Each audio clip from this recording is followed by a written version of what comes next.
What if I told you that the journey to $1,000,000 doesn't start with a lucky break or a huge inheritance, but with a single, crumpled $100 bill?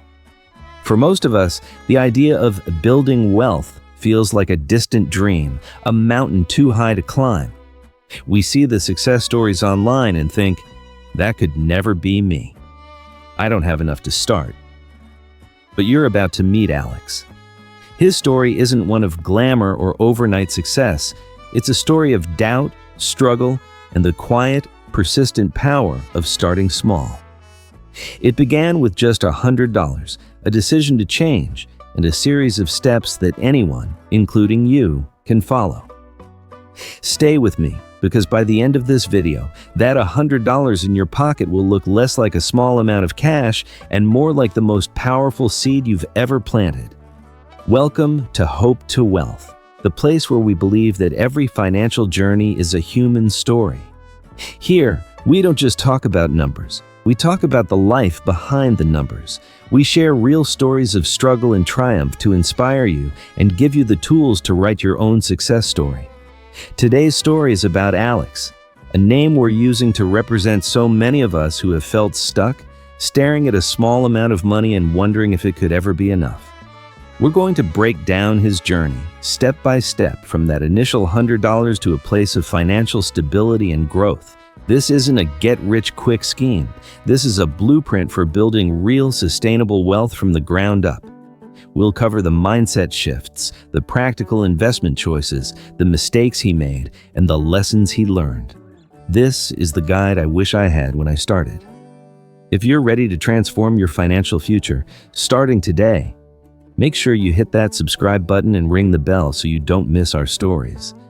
And if you believe in the power of small beginnings, tap that like button right now to let us know you're with us. The mindset shift from consumer to owner. Let's paint a picture of Alex. He's 28 years old, working a decent job that pays the bills but doesn't leave much left over. His apartment is filled with things he bought on impulse, gadgets that were exciting for a week and now collect dust, clothes he wore once. Each paycheck feels like a race against the bills, a frantic dance of transfers and payments until the balance hovers just above zero again. He feels like he's on a treadmill, running faster and faster just to stay in the same place. The concept of wealth is something for other people, for the CEOs on the news or the influencers on his social media feed. It doesn't feel real for him. Then, on his birthday, he gets a card from his grandmother. Tucked inside is a crisp $100 bill. His first thought is relief. Great, he thinks. That's a nice dinner out, or maybe those new headphones I've been eyeing. The consumer mindset is so deeply ingrained that the money is already mentally spent before it even warms his pocket. He scrolls through his phone, looking at restaurant menus, browsing online stores. But then, something stops him. As he looks around his apartment at all the stuff he's already bought, he feels a pang of emptiness. None of it has brought him lasting happiness. The brief thrill of the purchase was always followed by the familiar anxiety of his dwindling bank account. The headphones will be obsolete in a year. The dinner will be a pleasant memory tomorrow. The $100 will simply vanish, like every other dollar he spent on fleeting wants. This time, a different thought, a quiet but persistent whisper, enters his mind. What if this could be different? What if this $100 wasn't just for spending? What if it could be a start? This is the critical moment, the fork in the road. It's the shift from a consumer mindset to an owner mindset. A consumer asks, "What can I buy with this?" An owner asks, "What can this build for me?" Alex begins to see the $100 not as a disposable ticket to temporary pleasure, but as a seed. A tiny, seemingly insignificant seed that, if planted and nurtured, could grow into something substantial. A tree that could one day provide shade, security, and fruit for years to come. He thinks about the difference between renting and owning. He rents his apartment, paying someone else for the privilege of living there. He makes payments on his car, but the bank truly owns it. He doesn't own any part of the companies that make the products he uses every day. He is a perpetual customer. The idea of owning Even a microscopic piece of something that could grow in value feels revolutionary. It's a rebellion against the cycle of earning and spending. This mental reframing is the most important financial decision he will ever make, more important than any specific stock pick or investment strategy. He closes the shopping apps. He puts the restaurant menu down. He takes the $100 bill, smooths it out on his desk, and looks at it with new eyes. It's no longer just money. It's potential. It's his first act of becoming an owner. He spends the rest of the evening not looking for things to buy, but searching for answers to a new question. How do you plant a seed of money? The path ahead is foggy and intimidating, filled with jargon and concepts he doesn't understand. But for the first time in a long time, he feels a flicker of genuine hope, a sense of control over his financial destiny that he's never felt before. The journey hasn't even begun, but the victory has already been won in his mind. The first investment, conquering the fear. The decision was made. The $100 was a seed. Now came the terrifying part, finding the soil to plant it in. Alex dives into the internet and immediately feels like he's drowning. He's hit with a tidal wave of information and opinions. "Buy this hot stock," screams one headline. "Crypto is the future," declares a YouTuber. "You need to be day trading," insists a forum post. The world of investing seems like a private club with a secret language designed to confuse and intimidate newcomers. Words like PE ratio, ETFs, expense ratios, and Roth IRA fly at him like foreign objects. The fear of making a mistake is paralyzing. What if he picks the wrong thing and his precious $100 seed vanishes into thin air? This is analysis paralysis, and it's where millions of potential investors get stuck and give up. They're so afraid of doing the wrong thing that they end up doing nothing, leaving their seeds to wither in a low-interest savings account where inflation slowly eats them away. Alex feels this pull strongly. Maybe it's safer to just keep the cash. At least then he knows he has it.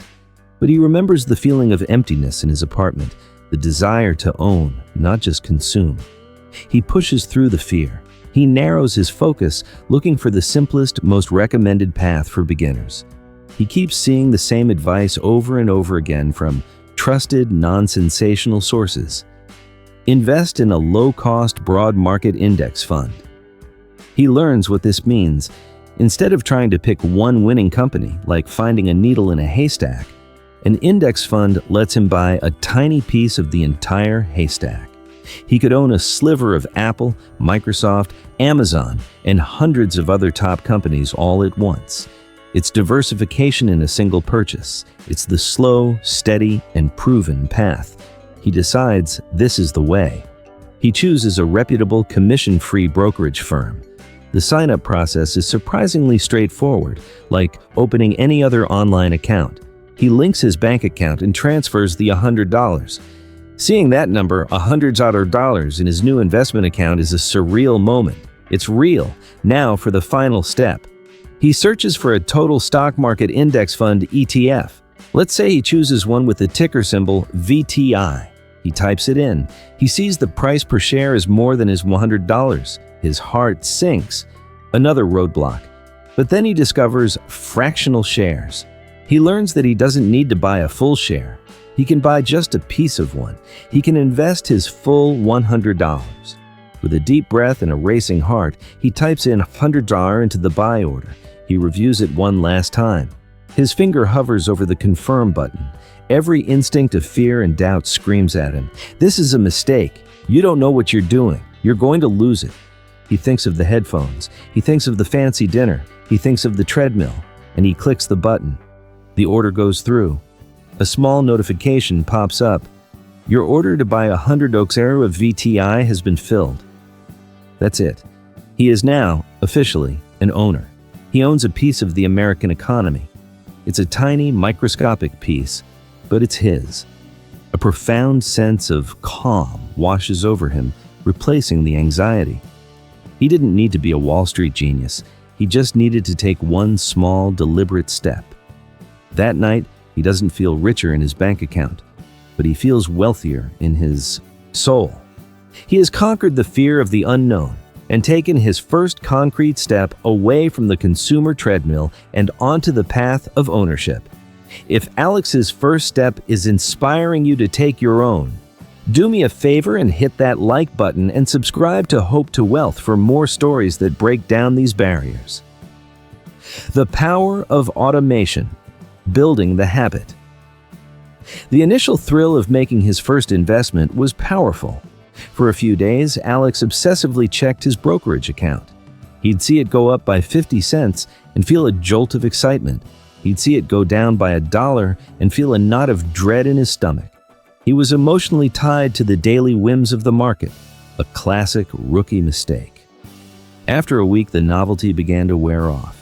His $100, now maybe $101.50, just sat there. It didn't feel like it was changing his life. The pull of his old spending habits was strong. When a friend suggested a weekend trip, Alex's first thought wasn't about his investment goals, but about how he could afford it. He realized a crucial truth. A single act of investing is not enough. A one-time decision, no matter how significant, won't build wealth. Wealth is built by habits. It's the result of small, consistent actions repeated over a long period.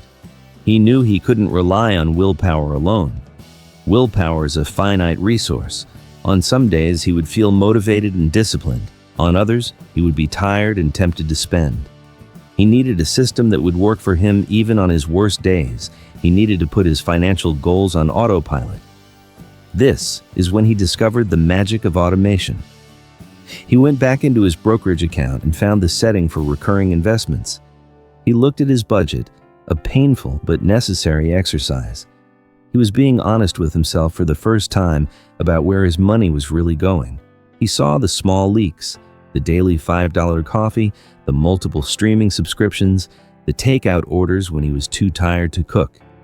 He decided to make a small sacrifice.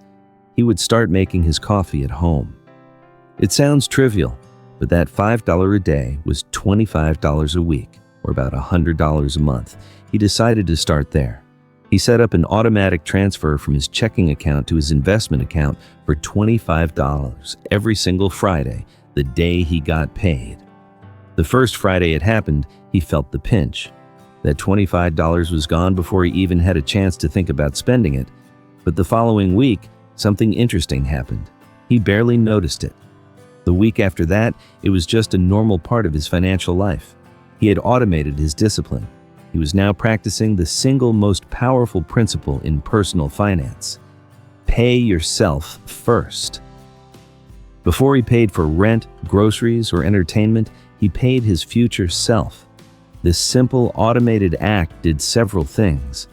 First, it removed emotion from the equation. He no longer had to decide whether to invest or spend. The decision was already made for him by the EB system he built. Second, it made his investing consistent. Whether the market was up or down, his $25 was going in, buying more shares. This is a concept called dollar cost averaging. When the market was down, his $25 bought more shares. When it was up, it bought fewer. Over time, this averaged out his purchase price and reduced the risk of trying to time the market. Third, and most importantly, it built the habit. Every week, another small brick was laid on the foundation of his financial future. He wasn't just an investor anymore. He was a systematic investor. He stopped checking his account daily. He let the system do its work in the background. His focus shifted from the short-term fluctuations to the long-term process. He was no longer just planting a single seed. He was building a self-watering garden, one that would continue to grow even when he wasn't paying attention. This is the unglamorous, often overlooked secret to building wealth. It's not about finding the next hot stock. It's about building a boring, consistent, and automated system that serves your future self. Finding more seeds, the side hustle spark. Months passed. Alex's automated system was working perfectly. Every Friday, $25 would disappear from his checking account and reappear as tiny fractional shares in his investment portfolio. He was proud of his consistency. His account balance slowly ticked past $500, then $1,000. It was more money than he had ever saved in his life. But a new feeling began to creep in. Impatience. He did the math. At his current rate, it would take years to accumulate a truly significant amount. The growth was steady, but it was slow. He looked at his budget again, but there wasn't much more to cut. He was already living frugally. He was making his own coffee, packing his own lunch, and cutting back on subscriptions. He was at the limit of what he could save. This led him to a powerful conclusion. You can only save so much, but there is no limit to how much you can earn. If he wanted to accelerate his journey, he couldn't just play defense by cutting expenses. He needed to play offense by increasing his income. The idea of a side hustle had always seemed intimidating. It felt like something for entrepreneurs with brilliant ideas and boundless energy. But Alex reframed it. He didn't need to build the next Facebook. He just needed to find a way to earn an extra $50 or $100 a week. He started by taking a simple inventory of his skills and interests. What was he good at? What did he enjoy doing? What problems did people in his life have that he could potentially solve? He wasn't a computer programmer or a graphic designer, but he was meticulously organized. His own small apartment, while modest, was always tidy. His friends often joked about his color-coded bookshelf and perfectly arranged kitchen cabinets. An idea sparked. What if he could offer his organizing skills to others? He knew plenty of people with cluttered garages, chaotic closets, and messy home offices who felt overwhelmed and didn't know where to start. He created a simple flyer on his computer, offering weekend garage and closet organization services. He posted it on his local community social media page and told a few friends. He was nervous, feeling the same imposter syndrome he felt before making his first investment. Who was he to charge for this? The first call came a week later. A woman a few towns over needed help tackling a garage that hadn't been cleaned out in a decade. He spent a Saturday working with her, sorting, labeling, and creating systems. It was hard work, but he found it incredibly satisfying. At the end of the day, she handed him $150 in cash. Holding that money felt different from receiving his regular paycheck. He had earned this with his own two hands, on his own terms. The temptation to spend it was immense. It was fun money, after all. But he remembered his goal. He remembered the feeling of ownership. That Monday, he deposited the full $150 into his bank account and immediately transferred it to his brokerage account. He made a rule for himself. 100% of his side hustle income would go directly into his investments. This became his accelerator fund. This first small success ignited something in him. He started seeing opportunities everywhere. He helped a neighbor assemble flat-pack furniture. He started picking up interesting-looking furniture from the curb, cleaning it up and reselling it online. Not every idea worked, but his income slowly started to grow. Some weeks he made an extra $50. Some weeks, $200. He wasn't just an investor anymore. He was becoming an entrepreneur in a small way. He was no longer just a passive participant in the economy. He was an active creator of value. This extra income supercharged his investment account, but more importantly, it transformed his confidence. He was proving to himself that he wasn't a victim of his circumstances. He could create his own opportunities and actively shape his financial future. We're halfway through Alex's journey, and the momentum is building. If you're finding value in this story, make sure you're subscribed and have notifications turned on. And let us know in the comments. What's one skill you have that you could turn into a small side income? Let's share some ideas. The first setback, weathering the storm. 2 years into his journey, Alex was feeling unstoppable. His automated investments were chugging along, his side hustle was bringing in a few $100 extra a month, and his portfolio had grown to just over $8,000. It was a sum that once seemed impossible. He was starting to see the real power of his new habits. And then, the storm hit. The news began to fill with talk of economic uncertainty, inflation, and a potential recession. The stock market, which had been on a steady climb, began to falter. At first, it was a small dip. Alex wasn't worried. He'd seen small dips before. But then the dip became a drop, and the drop became a plunge. Every day, he would wake up to scary red headlines. Market in turmoil, billions wiped out. He broke his rule and started checking his portfolio obsessively again. The number, which had been his source of pride, was now a source of agony.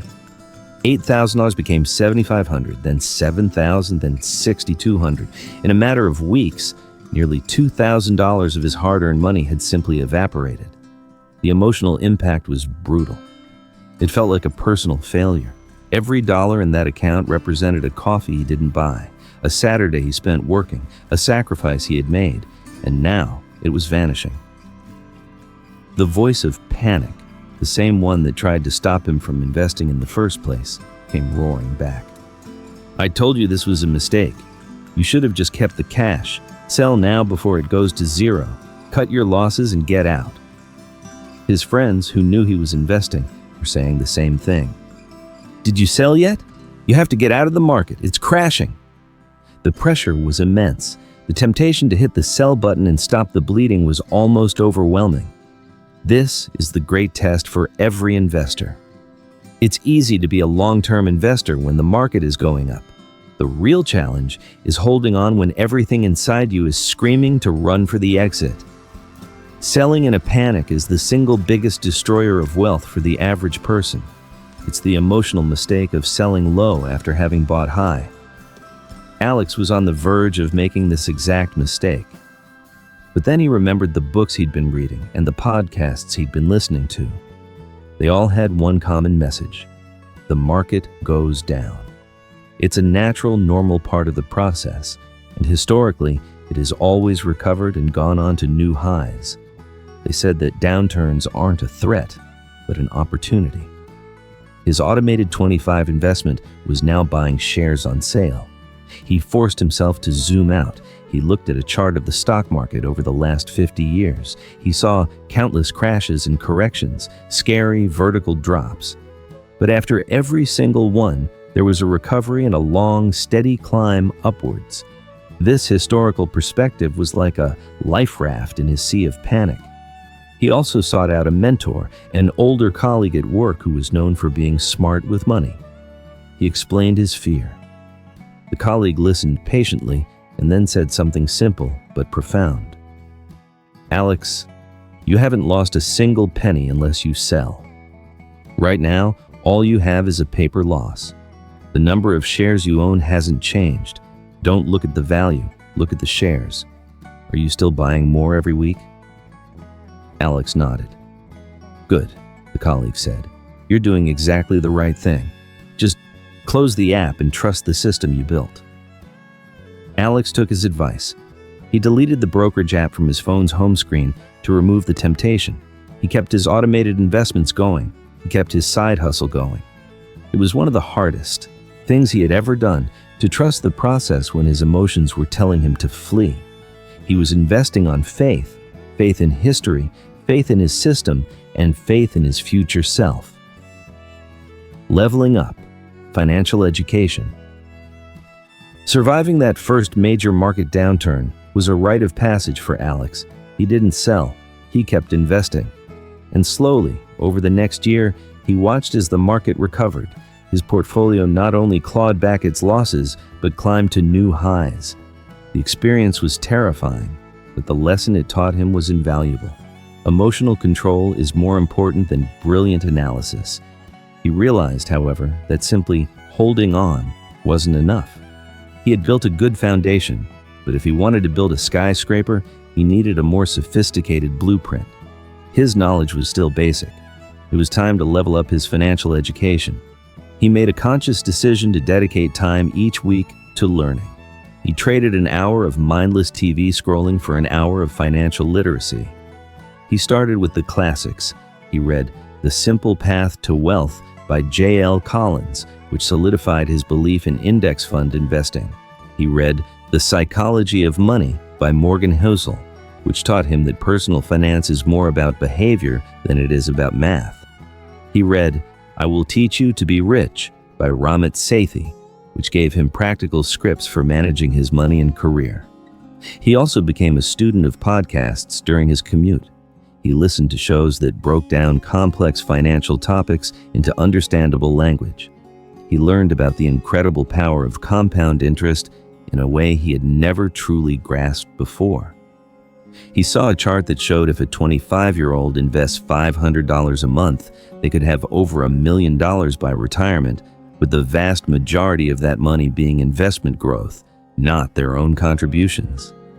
It was like discovering a law of physics. It made his small, consistent contributions feel infinitely more powerful. As his knowledge grew, he identified the next major step in his journey: optimizing for taxes. He learned about tax-advantaged retirement accounts, specifically the Roth IRA. He was floored when he understood the concept. With a Roth IRA, he could invest his after-tax dollars, and all of the future growth, every single penny of it, would be completely tax-free in retirement. It was like the government was offering him a massive bonus just for saving for his own future. Opening a Roth IRA felt like another huge step, just like making his first investment. He had to choose a provider and navigate a new set of rules and contribution limits. But this time, he wasn't afraid. He was armed with knowledge and confidence. He opened the account and set a goal to max it out each year. This required a new level of financial discipline. He directed a significant portion of his side hustle money and a part of his regular paycheck into this new account. His financial system was evolving. He now had his taxable brokerage account for flexibility and his Roth IRA as his primary engine for tax-free growth. He was no longer just saving and investing, he was strategizing. He was thinking about his financial future, not just in terms of years, but in terms of decades. This commitment to education transformed him from a passive participant into the active CEO of his own finances. He understood the why behind his actions, which gave him the conviction to stick with the plan, no matter what the market or the news headlines were doing. This journey of education is so critical. If you're learning along with Alex, hit that like button to show your support. And if you haven't already, subscribe so we can continue learning and growing together. The snowball effect, seeing real progress. The next few years of Alex's journey can best be described with one word: consistency. There were no dramatic events, no get-rich-quick moments. It was just the steady, relentless application of the habits he had built. Every Friday, his automated investment happened. Every month, a chunk of his paycheck and side hustle money went into his Roth IRA. He continued to live below his means, but he wasn't depriving himself. He was simply living intentionally, aligning his spending with his values and his long-term goals. At his main job, the confidence and discipline he had developed in his financial life began to spill over. He became more proactive, took on more responsibility, and successfully negotiated a raise. He immediately automated a portion of that raise to go directly into his investments, a strategy known as saving your raises to avoid lifestyle inflation. The real magic, however, was happening quietly in his investment accounts. He was beginning to witness the mathematical marvel of compound interest firsthand. He reached his first major milestone. His portfolio crossed the 10,000 mark. He remembered how monumental that first $100 felt. Now he had 100 times that amount. He celebrated quietly with a nice home-cooked meal, feeling a deep sense of pride and accomplishment. Then, something amazing started to happen. The growth began to accelerate. It had taken him nearly 3 years to get to his first $10,000. Took him just over a year to get to $20,000. He hit $25,000 less than a year after that. This was the snowball effect in action. His money was now working for him, earning its own money. On some days, the amount his portfolio grew from market returns was more than the amount he contributed from his own paycheck. He was no longer just pushing the snowball up the hill. The snowball was now rolling on its own, getting bigger and faster with each rotation. He logged into his account one morning and saw his total balance at $25,150. He did a quick calculation. That initial single $100 bill from his grandmother, left untouched in the same index fund, would now be worth around $150 on its own. But because he had consistently added to it, nurtured it, and fed it, with his savings and side hustle income, He had turned that initial seed into a flourishing sapling worth over $25,000. The feeling was indescribable. It wasn't just about the number, it was about the security it represented. It was a buffer against emergencies. It was a down payment on a future home. It was freedom. It was the physical manifestation of years of discipline, sacrifice, and learning. He thought back to the man he was 5 years earlier, the one staring at a $100 bill, feeling hopeless and trapped on a consumer treadmill. He wished he could go back and show him this screen. He would tell him that every sacrifice would be worth it, that the slow, boring path was the right one, and that starting small was not a disadvantage, but a superpower. The journey was far from over, but for the first time, financial independence didn't feel like a vague, distant dream. It felt like an inevitability. It was no longer a matter of if, but when. This is the payoff. This is the hope that we want to share here at Hope to Wealth. It's the proof that small, consistent actions compounded over time lead to life-changing results. The $100 legacy, the new mindset. One Saturday, Alex was having coffee with a younger friend, Mark, who was just starting his career. Mark was complaining about his finances, echoing the same frustrations Alex had felt years ago. "I just can't seem to get ahead," Mark said. "Between rent and student loans, I'm living paycheck to paycheck. I'll never be able to save anything." Old Alex would have just nodded in commiseration. But new Alex saw an opportunity. He didn't brag about his own portfolio or lecture Mark about his spending. Instead, he asked a simple question. "If you had an extra $100 right now, what would you do with it?" Mark shrugged. "I don't know. Probably take my girlfriend out to a nice dinner." "Why?" Alex smiled and began to tell his story. He didn't start with the numbers. He started with the feeling of being on a treadmill, the feeling of emptiness from consumerism, the flicker of hope he felt when he looked at that $100 bill from his grandmother. He explained the shift from a consumer mindset to an owner mindset. He talked about the fear he felt making his first investment and the power of automating just $25 a week. As he spoke, he saw a light go on in Mark's eyes. It was the same light he had felt in himself all those years ago. He wasn't just sharing financial tips, he was sharing a story of transformation. He realized that the most valuable thing he had built wasn't the $25,000 in his account. It was his new identity. He was no longer Alex, the guy who was bad with money. He was Alex, the investor. Alex, the planner. Alex, the person who was in control of his financial destiny. This mindset was the true wealth. The money was just a byproduct. The initial $100 bill was long gone, blended into the thousands of other dollars in his portfolio. But its legacy was profound. It wasn't just a potted seed for his own financial tree. It had become a seed of knowledge and inspiration that he could now share with others. He helped Mark open his first investment account right there at the coffee shop. He walked him through buying his first $50 of a total stock market index fund. He saw the same mix of fear and excitement on Mark's face that he had felt himself. In that moment, the journey came full circle. Wealth isn't just about accumulating assets for yourself. It's about building a foundation of knowledge and discipline that can change your family's trajectory for generations. It's about breaking the cycle of financial anxiety and replacing it with a cycle of empowerment. Alex's story, which started with a single, lonely $100 bill, had now become a legacy. It was a testament to the idea that you don't need to be rich to start building wealth. You don't need a fancy degree or a secret stock tip. You just need a starting point, a willingness to learn, and the courage to plant that first seed. The transformation is possible for anyone. If you believe that, smash that like button and subscribe to be part of a community that is building wealth from the ground up, one story at a time. So what can we learn from Alex's journey? It's not about finding the one perfect investment. It's about the profound power of a mindset shift from a consumer to an owner. It's about conquering the fear of starting and taking that first small, imperfect step. It's about building habits through automation, finding creative ways to increase your income, and having the emotional fortitude to stay the course when things get tough. Most importantly, it's about committing to your own financial education. That initial $100 wasn't magic.